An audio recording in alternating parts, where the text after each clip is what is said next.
Mga idol, mayong buntag. So may halata delivery sa Ninja Van, pero kaning delivery is from GCash. Nag-request new GCash card kay na-expired na no last year. So wala pag nakabalo mga idol o mga guys nga ang wala mo ATM card for GCash, pwede lang kamo maka order sa GCash app, okay, sa online. Amo mo lang na kina-expired na no. So aton siya i-open na dito yung steps, or pangitaan lang ninyo, pwede ninyo ma-search sa YouTube kung paano mag-apply sa G-card ATM sa GCash. So atin siya i-open. Nagabot siya na order na akong last week, so 1 week, mga 7 days or 6 days yes na abot na siya. So una pa siya instruction, but wala na naka-pirma ang rider kay na ako'y ganiha meeting. So wala na sige lang, try ni ato ni i-check later siguro or tomorrow kung pwede na siya ma-activate o pwede siya magamit.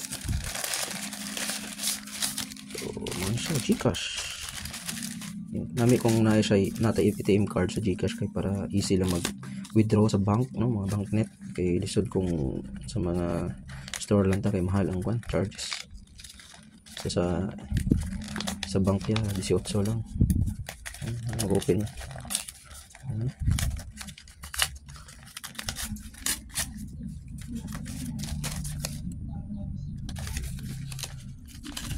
Okay. So mga guys, GCash card. Hello, here's your new GCash card. Enjoying with GCash wherever you go. Okay. Open sesame. Naka-instruction. Take your GCash card. Never share your PIN with anyone. Keep your card with you. Don't share your card details with anyone. If you have lost or noticed any unauthorized transaction with your card, please lock your card and submit a ticket in our help desk. Open your GCash app. Look for the cards icon and tap. Select the card you want to lock and tap lock. Wow. All. Back. Side.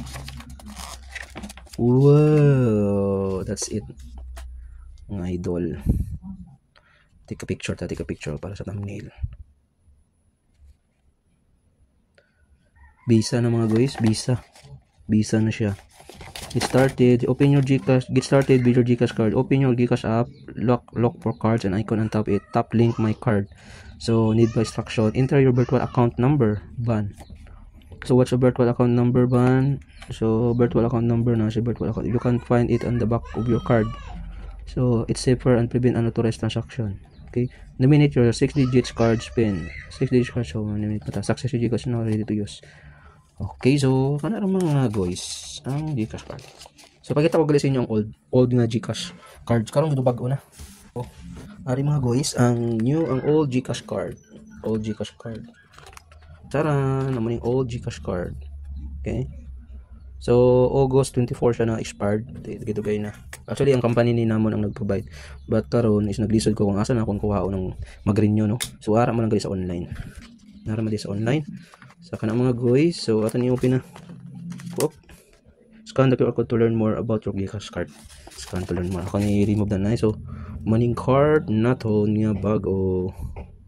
So akong tabunan na sa likod. Ano ang likod. 0. Okay. Di na nagura. Virtual account number. Expires on January 2030. Taas mga guys. Okay. Taas. January 30. January 2030. Expire. Okay, good. Open na. Wala may mahak sini, wala may kwarta sini. Wala may kwarta diri. Alright. Let's go. Okay mga guys, no, i-set up natin ang atuang Visa card or GCash card sa GCash application. So if na kay bagong GCash card or ATM card for GCash, so need pa i-connect or i-activate using GCash app. Okay. So paano mag-activate? Dito mayroong instruction mga guys. So atong balance is 21.17 pesos. Okay. Yes. Yeah, I'm recording. Recording? Yeah, I'm recording. Wait, okay. Okay. Okay, Papa is setting up the GCash card online. Yeah. Papa? Yes. GCash? Yeah, GCash. This will be GCash? Yeah, for the GCash. Yeah. Let's read the instruction. First, open your GCash app, okay? Okay. Look for the cards icon and tap it. Card icon and tap it. Where is the card icon? This one. But that's... Card, GCash card. This one. Let's go back again. Let's go back. Let's go back. This one. GCash card. Okay? Just a GCash card. GCash card? Oops. Open the GCash card. And then... GCash card! Yeah. Next is... link. Link the card. Link my card. Link my card. Link my card and oh no, please enter the authentication code. So nasa yung authentication code 781694. 781694. Submit. Link GCash card. So kanara mga guys na mag-link. Enter your card information, last 4 digits of card, virtual account number. So the virtual account number is, just check. Virtual account number mga, Baba? yes. Yan our card? Yeah, this is a card.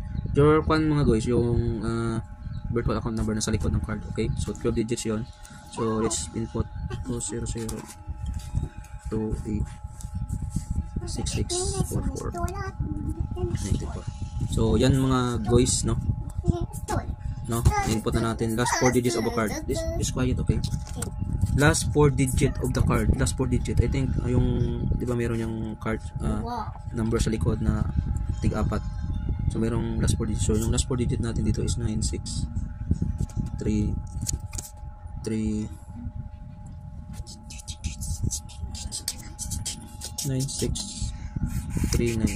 Okay. So that's next. So your GCash card is now linked. Nominate your PIN now to enjoy your card. So let's nominate mga idol. No, mga guys, na naka-nominate na tayo ng 6-digit card para sa PIN. Yan po yung PIN na yan, yan po yung gagamitin mo sa ATM mo mag-withdraw ka ng cash sa bank or any bank net. Okay? So next, processing. GCash card link, reference number. So okay. Congratulations, you can now use your GCash card in all stores and ATM machines worldwide. Alright, thank you. Failed to open this page, close. Okay na mga guys. Check lot again sa GCash card. Check natin. Meron ng card na link. Yun, nasa taas mga guys. Yan. Okay. Yan. Alright. So, pwede din maka-deactivate at saka maka-activate again. So, kung mag-order naman kayo pala mga guys ng GCash card, dito rin. No, kung mag-order kayo ng card, nandito rin. Ito yung sa ilalim, yung card. Yeah, yung card. Nadiri mga guys ang order a card. Yan, order a card. Order a card. This one, order a card. Okay? Click nyo lang yan at saka yun. Mag-order ka lang ng card, ang GCash mo may card na. So, nakalagay na kasi mga guys, ang GCash mo may card na. So, hindi na ako yan po, i-click nyo lang yung naka-grade out na yung GCash order card. Okay? Next, follow nyo ng instruction. Mabilis lang yan at napaka-easy yung instruction. Okay? Bye-bye sa panonood. Kiki, let's stop it. Yeah. Bye.